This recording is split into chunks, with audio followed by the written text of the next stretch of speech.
Newcastle Live. You're coming to Australia for Supernova. Have you ever been here before? Yeah, I did Supernova last year in Gold Coast and Melbourne. I've never been to Sydney or Perth. And so you are making the Sydney one this year?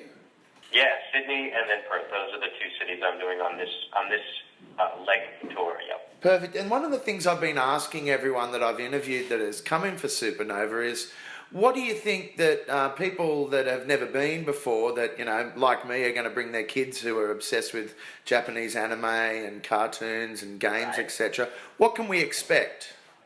Well, I mean, besides obviously getting to meet the voice actors, which is kind of cool because I think a lot of the fans have no idea even what we look like, and it gives us a chance to hear some feedback and get some FaceTime with the fans.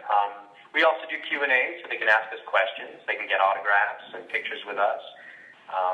It's a very family-friendly event, which is so nice about Supernova. I think, you know, there's definitely an age range where I don't like to burst that bubble and teach them that I am a voice actor. So if they are below a certain age, we don't want to tell them that I'm Brock and James. We just want to say that, you know, I know who they are. They're friends of mine. But otherwise, it's a fun experience to meet the characters that you watch every Saturday morning. And how much pressure on a voice actor like yourself is there to, you know, there's such large mythologies around shows like Pokémon and Yu-Gi-Oh! How much pressure is there for you to know the mythologies and the histories behind the shows at events like this?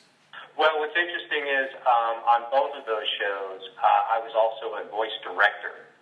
So I directed myself on Pokémon for many years, as well as some of the other actors, and I directed Yu-Gi-Oh!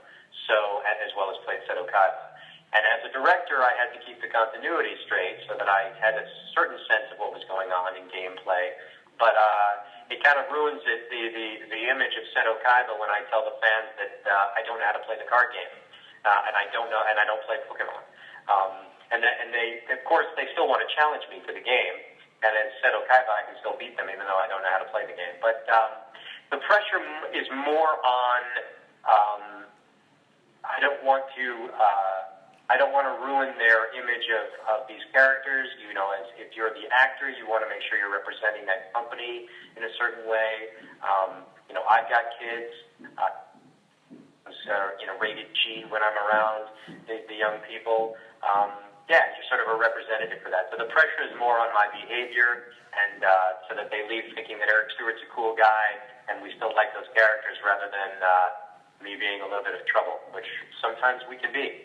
And Eric, I wanted to ask you how you've been able to combine that side of your career with music. A lot of our focus on Newcastle Live is on live music and recorded music, and I'm just interested to ask, combining those two things is often a dream that many people have, but very few people are able to achieve. So what's your secret? Well, I mean, if you did read the resume, you saw that I toured with Ringo Starr, I toured with Peter Frampton, Lynyrd Skynyrd, and I've worked with some big rock and roll heroes. And Yeah. I did that long before I was a voice actor. And once I started voice acting, I was asked to go to a lot of these conventions, and I really, because I was working so much and directing so much, I couldn't really travel that much. And as I decided to really focus on the music side a little bit more, it freed up some of my time from my studio job. And I looked at these fans who, anime fans are some of the most loyal fans around. They'll stick with you on shows, even if the show is terrible, they'll still watch it because you're working on it, because they like the actor, unlike rock and roll fans so much. So then I thought, you know what, I'm going to play music for these fans at the conventions, and I'll introduce them to the other side of who I am. And it turns out that it's given me a chance to tour internationally. I mean, when I go to Supernova, I'll be playing 2 concerts each weekend, 2 in Sydney, 2 in Perth, and as well as booking shows in Sydney and in Perth. I'm playing Gasoline Pony on Tuesday night in Sydney, and then when I'm in Perth, I'm playing Defector's Bar. So these opportunities would never come to me if I were not traveling for the convention.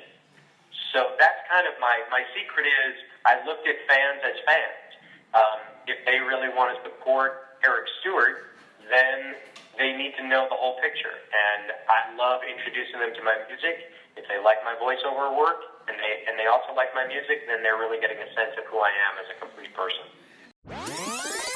Newcastle Live.